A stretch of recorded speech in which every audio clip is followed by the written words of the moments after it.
কম্পিউটারের স্পিড বাড়ানোর জন্য প্রথমে সার্চ লিস্টে এখানে ক্লিক করে দিবেন। এখানে ক্লিক করে sysdm.cpl তারপরে এখান থেকে একবার ক্লিক করে দিবেন। এখানে আসার পরে অ্যাডভান্সে ক্লিক করে দিবেন। তারপর এখানে সেটিংয়ে ক্লিক করে দিবেন। এখানে আসার পরে আবার অ্যাডভান্সে ক্লিক করে দিবেন। এখানে আসার পরে চেঞ্জে ক্লিক করে দিবেন।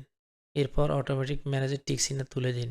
তুলে দেওয়ার পরে কাস্টম সাইজ সিলেক্ট করে দিলাম।